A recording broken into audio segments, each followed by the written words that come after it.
Imagine standing in the most powerful city on earth. The marble gleams white in the morning sun. The crowds fill the streets. The senators wear their robes. And somewhere in that city, a man is walking to his death. He knows it. He has been warned. His wife begged him not to go. A stranger pressed a note into his hand. The signs were everywhere. And still, he walked. Not because he was foolish, but because Julius Caesar had never once in his life allowed fear to make his decisions for him. That was who he was. That was always who he was. This is the story of Gaius Julius Caesar, the boy who grew up in the slums of Rome, the young man who was captured by pirates and laughed in their faces, the general who crossed a river he was forbidden to cross and changed the world forever, the dictator who was loved by millions and murdered by the men he trusted most. This is the full story. Rome, 100 BC. The city was already ancient, already magnificent, already corrupt. Julius Caesar was born into a family of old Roman nobility, the gens Julia, a bloodline that claimed descent from the goddess Venus herself. That sounds impressive, and in name, it was. But in reality, the Julii were not wealthy. They were not powerful. They were a family with a famous name and very little else. They lived in the Subura, one of the roughest, most crowded neighborhoods in Rome. Narrow streets, noisy tenements, the kind of place where you learned quickly how the world actually worked. Caesar's father died when he was 15 years old. Just like that, the man of the house was a teenage boy with no money, a famous name, and a city full of wolves around him. Most boys in that situation disappear from history. Caesar did the opposite. He watched. He listened. He learned every room he walked into. He understood instinctively that in Rome, survival was not about strength. It was about reading people, about knowing what they wanted, about making them feel, in your presence, that you were exactly what they had been waiting for. He was brilliant. Everyone who met him agreed on that. But brilliance alone does not survive Rome. What saved Caesar, what launched him, was audacity. When Caesar was in his early 20s, the dictator Sulla came to power and began purging his enemies. Caesar was connected to Sulla's rivals through marriage. Sulla put him on a list. He told Caesar to divorce his wife and prove his loyalty. Caesar refused. A young man with no money and no army, telling the most powerful and dangerous man in Rome? No. His family begged him to comply. His friends begged him. Sulla's allies warned him he was signing his own death warrant. Caesar fled the city. He hid in the hills. He bribed soldiers with money he barely had. He moved from town to town in the dark. And eventually, through the intervention of powerful allies, Sulla relented. But when Caesar was told the news that Sulla had agreed to spare him, the old dictator is reported to have said something chilling. He looked at the men who had pleaded for Caesar's life and said, "Have your way. But know this, in that young man, there are many Mariuses." Sulla saw it. Even then, there was something in Caesar that could not be contained. What happened next became one of the most extraordinary stories in the ancient world. Caesar was traveling by sea when pirates captured his ship. Pirates in the Mediterranean were not small-time criminals. They were organized, brutal, and feared by everyone. When they took a prisoner of rank, they set a ransom. They looked at this young Roman aristocrat and decided he was worth 20 talents of silver. Caesar laughed at them. He told them that was an insult, that a man of his standing was worth at least 50 talents. He told them to send word and demand the proper price. The pirates were baffled, and then amused, and then genuinely charmed. For the weeks it took to gather the ransom, Caesar lived among these pirates like he owned the place. He slept when he wanted. He ordered them to be quiet when he was resting. He wrote poetry and read it aloud to them and called them illiterate barbarians when they didn't appreciate it. He joined their games. He laughed with them. And every single day, he told them the same thing, smiling, casually, like it was a simple fact. When I am free, I will come back, and I will crucify every one of you. They laughed. They thought he was joking. He was not joking. The ransom was paid. Caesar was released. He immediately hired ships, sailed back, found the pirates still anchored in the same place, captured them, recovered his ransom money, and crucified them all. Every single one. Just like he said. That story is Julius Caesar in miniature. The charm, the audacity, the absolute, unshakable confidence, and the follow-through that nobody ever saw coming. Back in Rome, Caesar threw himself into politics. He understood something that most men of his class did not want to admit. That real power in Rome no longer came from the Senate. It came from the people, from the crowds in the forum, from the soldiers in the legions, from the hungry, the restless, the forgotten masses of the city. Caesar gave them games. He gave them grain. He gave them spectacle.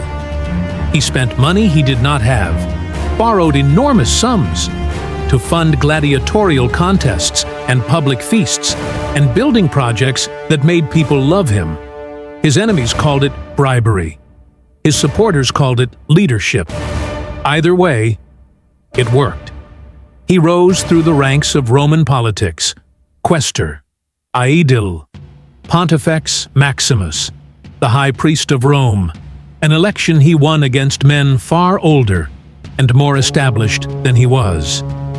Then praetor, then governor of Spain, where he led a military campaign that filled his coffers and gave him his first real taste of war. And then, everything changed.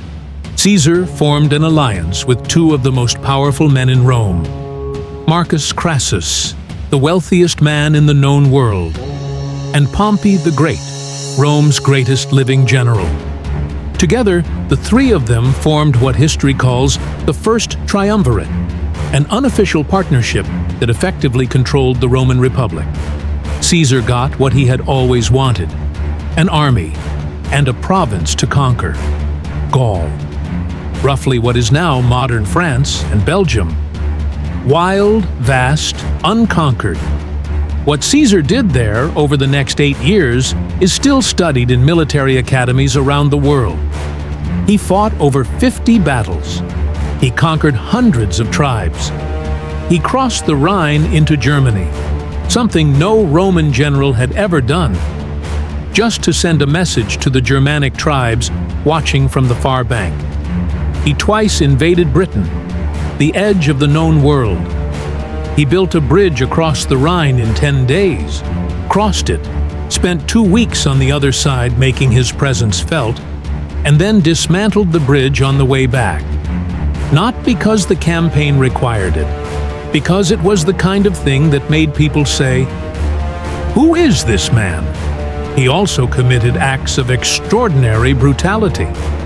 At the siege of Alesia, he trapped the Gallic chieftain Vercingetorix and his entire army inside a hilltop fortress, built walls around them to keep them in, and then built a second set of walls facing outward to hold off the relief army trying to break through.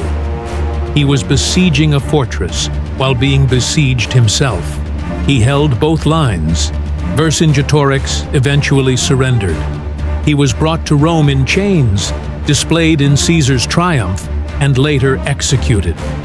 Caesar was ruthless, Caesar was brilliant, and Caesar, through 8 years of war, had built the most loyal, battle-hardened army in the Roman world, which was exactly what frightened his enemies.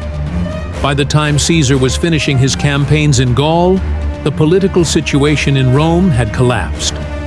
Crassus was dead. killed in a disastrous campaign against the Parthians in the east. Pompey, Caesar's former ally, had drifted into the arms of the Senate, the men who feared Caesar most.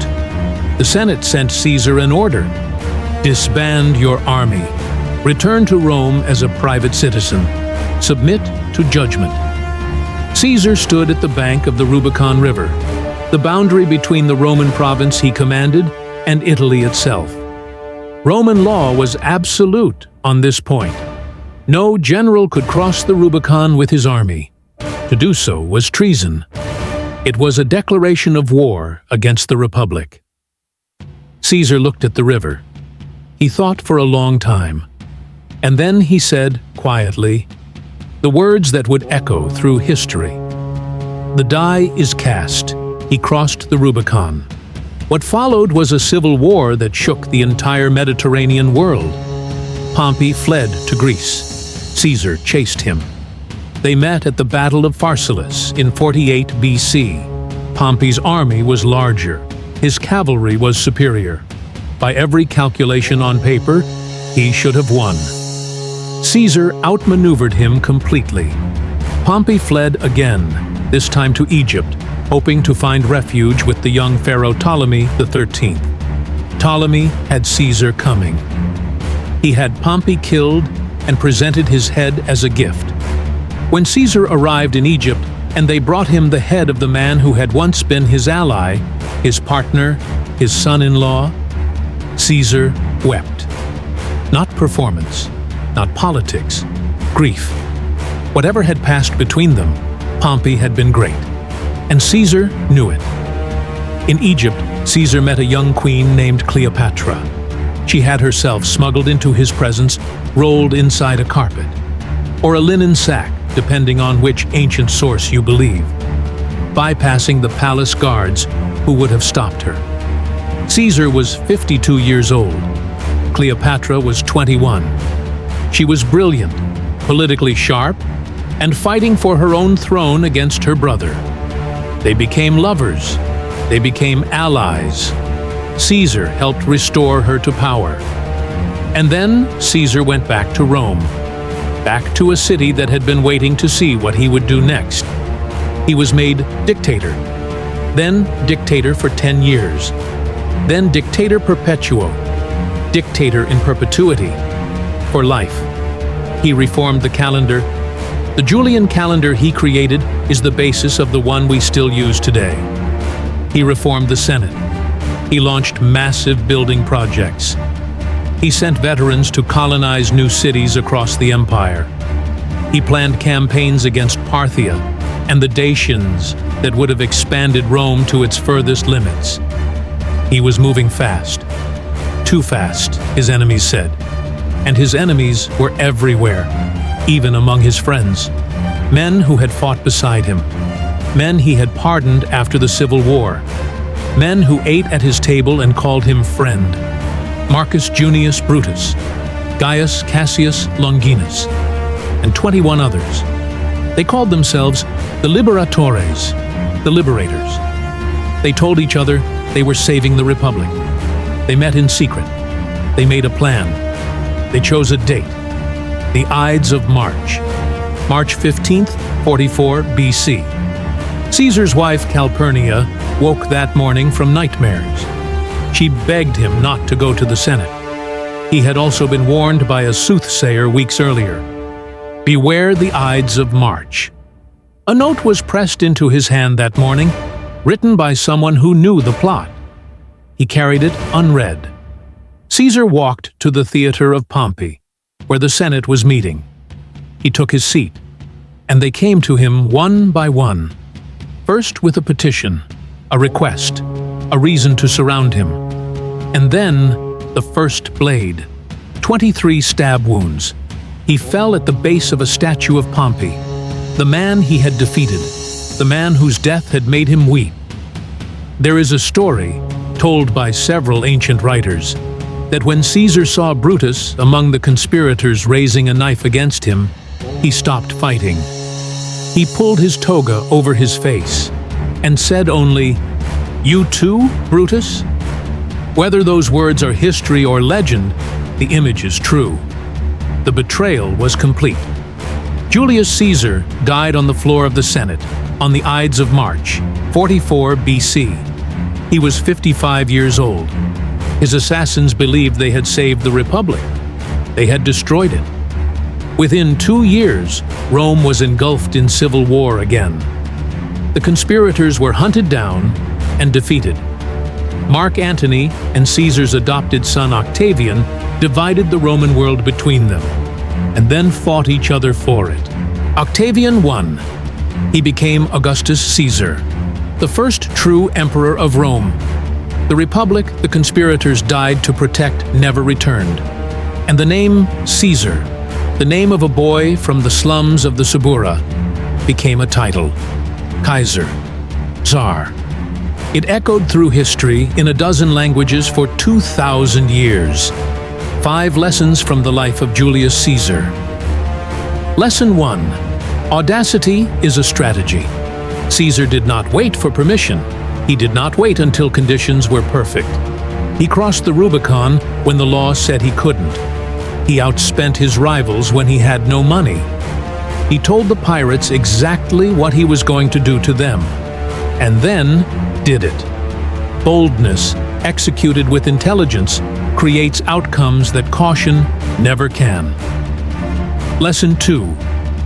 Know your audience better than they know themselves. Caesar understood the people of Rome, not just the powerful elite, but the soldiers, the farmers, the crowds in the streets. He spoke to them. He fed them. He gave them spectacle. He understood that real power is not held in marble buildings. It lives in the loyalty of people who believe you see them. Whoever understands their audience best wins. Lesson 3. Mercy is power, not weakness. After the Civil War, Caesar could have executed his enemies. He pardoned most of them. He gave them positions. He invited them to dinner. History calls this his greatest political masterstroke. It also ultimately cost him his life. The lesson is not that mercy is foolish. The lesson is that mercy given freely, without accounting for who truly stands against you, carries a risk. Give generously, but see people clearly. Lesson 4. Speed beats perfection. Caesar moved faster than anyone around him expected. He built a bridge across the Rhine in 10 days. He made decisions on the battlefield in seconds that other generals deliberated over for days. He wrote his commentary, his war memoirs, while actively campaigning, dictating to scribes while riding on horseback. The man who moves with conviction and speed will reach the destination long before the man still planning the perfect route. Lesson 5. Even the greatest legacies are built by imperfect hands. Caesar was brilliant. Caesar was also ruthless. He enslaved over 1 million people during the Gallic Wars. He started a civil war that tore Rome apart. He accumulated power in ways that destroyed the very institutions he had risen through. His story is not a simple hero's tale. It is a reminder that the people who change history are not saints. They are human beings, complicated, driven, capable of both greatness and terrible destruction. Learn from all of it, especially the parts that are uncomfortable. Julius Caesar walked into the Senate on the Ides of March, knowing, somewhere in the back of his mind, that something was wrong. And he went anyway, not because he was reckless, but because he had lived his entire life on the principle that a man who hesitates in the face of his own destiny has already lost. He was wrong about many things. He was right about that. This has been Legends of the Ancient World, an Alivinci University History Channel production.